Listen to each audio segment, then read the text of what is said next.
Ja, hallo und herzlich willkommen zurück hier bei Bioshock Remastered. Ja, wie immer nicht zum Spielen, sondern nur zum Zeigen. Und zwar der Kommentar des Regisseurs Nummer 3, ein Shooter in den Tiefen. Dann wollen wir doch mal anschauen, was das hier ist. Ich meine, es tut auch teilweise ein bisschen spoilern, also wer das Spiel nicht kennt oder wer jetzt hier gedacht hat, der guckt sich den Kommentar an, ja, das Spiel lohnt sich auch, also nicht nur die Kommentare angucken hier. Ja, jetzt geht's gleich los hier. Ein Shooter in den Tiefen. So, bis dann. One of the biggest challenges Irrational faced when developing Bioshock was figuring out a way to retain the feeling of a deep RPG while making the game accessible to a broader console audience. Ultimately, the team succeeded in creating an intricate system of weapon and character upgrades that gave the player choice and customization while keeping the gameplay fast, lean, and engaging.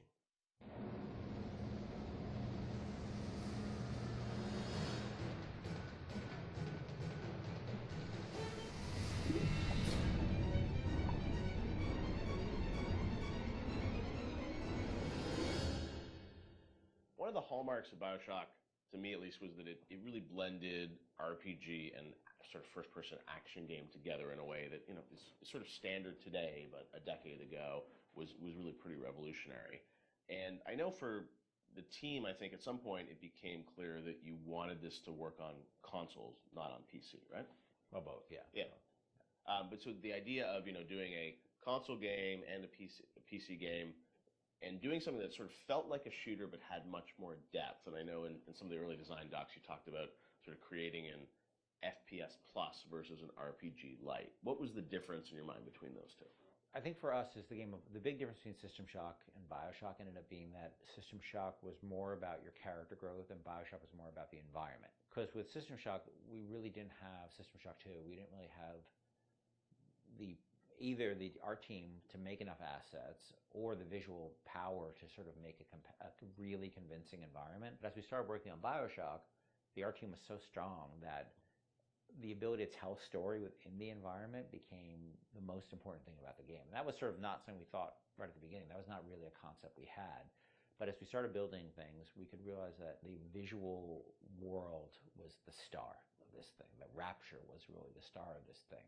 And telling the story outside of cutscenes, telling it in the world, so the gamer could discover the story rather than us telling him the story, telling him or her the story. And it was still very much for the time, I think for the time, quite different than what you had seen in terms of there wasn't a lot of growth in shooters. So Right. it was still, I think, for the time, very, very revolutionary. But I think System Shock 2 was even more ahead of its time in terms of that growth thing because we defocused a little bit. Primarily, part of it was just figuring out how to do that all on a console controller was very tricky.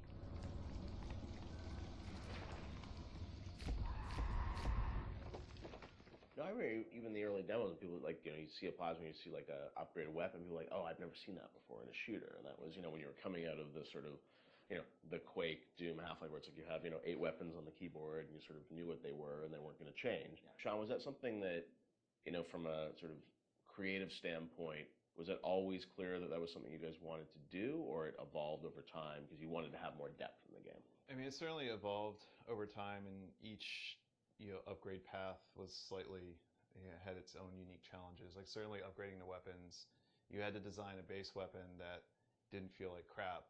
Still felt like something that you wanted to use, but then the ability to add the upgrades to that, and each of the upgrades can come in any order. So you have to be aware that this parts A, B, and C could come in at any different time to upgrade the weapon. In a first-person shooter, that's your star. That's the thing that you're seeing all the time. When it comes to other things, plasmids, things that are, Tonics. tonics, yes, sorry. It's been a while. Come on, Sean. I know, it's 10 years. Those things were more offloaded to machines that you would then have to interact with so you're not carrying the inventory around with you. But each of these decisions on how we're going to upgrade the player, it wasn't like a mouse and keyboard, okay, we can just use the mouse and you have all these buttons at your disposal. You could arbitrarily point at a part of the screen really easily, which you could do in System Shock too. Yeah, so we certainly, learned trial by fire when we were trying to adapt these things to the console at the time. Yeah, and like having different ammo types and stuff like that. Like we went through numerous iterations of the interface to make it. Like we had the first times we sort of put the interface into play. It was very obtuse and very tricky to get your head around, and we just kept working on it and working on it and working on it because you want to feel like second nature. But we spent a lot of time on that.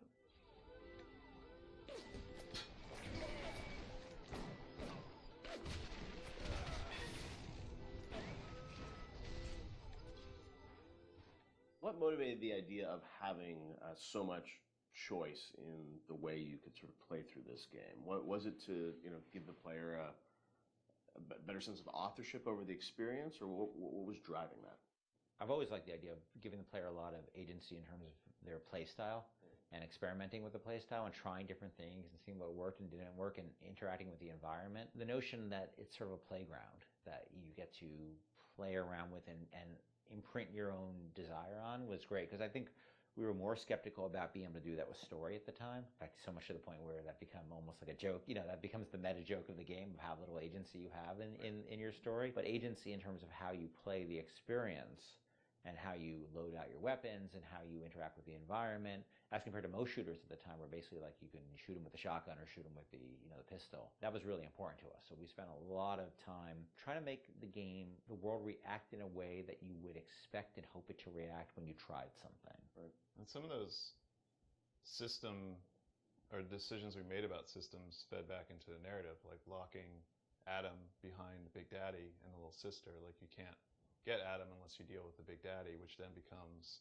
a roving boss fight, which then becomes another system that I don't know if we planned that from the start or was one of those happy, serendipity, like, oh, this decision that we made about putting Adam behind the Big Daddy totally works because now we have a different type of boss fight that you hadn't really seen in other games. Actually, it was the other way, because what happened was originally there was no concept of Adam, and Big Daddy just had money and other treasure on them, like every other splicer. Yeah. And they were so tough, nobody would ever fight them, because why on earth would you go after that guy? Right, go off a bunch of small splicers and get the same amount, yeah. So we had to come up with a currency that was exclusive to them, because we knew that was where the fun was, right? But we also knew people were terrified of them and we didn't want to fight them. Yeah. So video game development and system development is a lot like economics, right? In economics you try to encourage certain behaviors through tax, usually through tax policy. You want business growth, so you lower taxes on certain segments of the business economy, or you want to encourage people to move into this area, so you make incentives to move in here. We had to make an incentive for players to fight the Big Daddy, and Adam became that incentive. And then once you had this Adam, then you had a new piece of narrative which they could then incorporate back into the story. Yeah. Taste the Adam and drink. Stay away from her, or it is you who will be shot next. Easy now, Doctor. He's just looking for a wee bit of Adam. Just enough to get by. I'll not have him hurt my little ones. Talk a bit about the plasmids and the vending machines and that sort of whole approach to, I guess, what is kind of a tech tree, but, and coming from PC games, used to strategy games and whatnot, with very complicated ways of how you would upgrade things. I thought you guys did you had a really interesting approach to how you made it very accessible to a console audience. How did that evolve? Did you know the vending machines were going to be there from the get-go? Well, we had vending machines in System Shock too, so we were sort of lifting that, and I always thought that was a fun notion because it's a affordance that people already understand. They see a vending machine, they know immediately, oh, that's where I buy stuff, right? Yeah. And you also then have to have a shopkeep. When we talked about wanting to make things, put limitations on ourselves so things felt fully believable. Yeah. If we had a shopkeeper sitting there, you can't shoot him. He sits there, he doesn't say anything. Right. And all of a sudden he feels fake. Where a vending machine, the Circus of Values machine, can feel 100% authentic. Despite the fact that it's selling like ammo and stuff like that, which is. But in an objectivist society where you don't have rules and regulations on that type of thing, it feeds back into the narrative. But you don't then break the fiction at all by having these characters who sort of don't really live and breathe in the world. So the vending machines became an important part of that, but we still want to give them character, and hence and so. That clown image came from a piece of, that image is actually from like a fruit container or something from like the 1940s. Okay. And so we had a book of like royalty-free images, and I saw that image and I'm like, let's put that clown on it, and we'll call it Circus of Values. And then, we wrote lines for it, decided he'd be this sort of asshole clown, and then we hired the best actor in the world to play that part. That was me. What I cost my biggest Avengers, I didn't cost anything. I didn't know you were really. I was a clown. I was a clown. I hear it in my head every day. My wife hates that voice. She hates that voice. You can give us a little of it right here. Welcome to the Circus of Values. She does not allow me to do that, so I'll okay. do it outside of the house. Okay. But it allowed us to have something that felt very rich and very real while being very limited at the same time. Feel your cravings at the Circus of Values. And also, the plasmids and sort of the motif of sort of the videos and how you explain sort of what a plasmid was. That was a really fun way, I thought, to sort of explain that. Sean, how did you guys evolve that? Because it was a very artistic approach. I think those came on pretty late too, because we were developing all these systems, and you make the assumptions because you're dealing with them every day that the player who gets this game is going to understand what these systems are. And we always joke that you can't ship a developer with a game, or you can't expect somebody to have a README file for all of these things. Nobody's understanding what these plasmids are or how to use them. How do we present these to the audience in such a way that they're going to understand what it is fictionally and what it is functionally? It was Rob Waters did a lot of the animations on those, and we sit down and we write out like a little 30-second commercial of what this thing is. And again, because going back to the narrative, this is what would happen in Rapture. People are trying to sell these things, so they would come up with commercials to explain why you need this. Using that as your framework, you can then come up with all of these little gags that people will remember, that have a little personality to them. But I think ultimately in the end weren't that expensive to create, because they were cheap. I think one of the most important things about it is we didn't want them to be long, and we didn't have a lot of budget for the art, so we have like a couple of frames of animation in them essentially. And so we had to figure out, how do we message how this thing works in like that, and that's what marketing is, right? It's how do you message how something works. And marketing and tutorializing are very similar things, right? You're trying to get a message across in a very brief period of time in a very snappy fashion.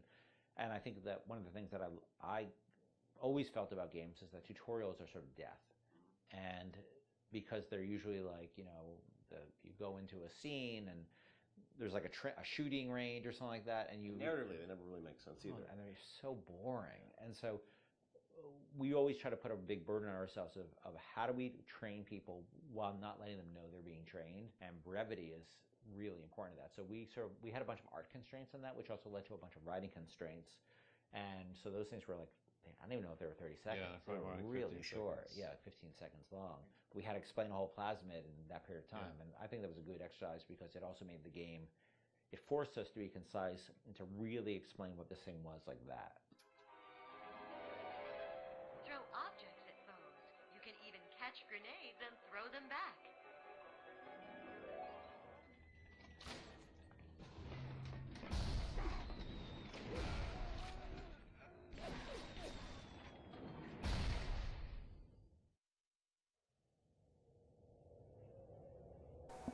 Ja, das war auch schon der dritte Teil. War auch wieder sehr interessant hier. Gut, dann danke ich euch auch wieder hier fürs Zuschauen und fürs Einschalten. Und bis zum nächsten Mal. Euer Legolas. Tschüss.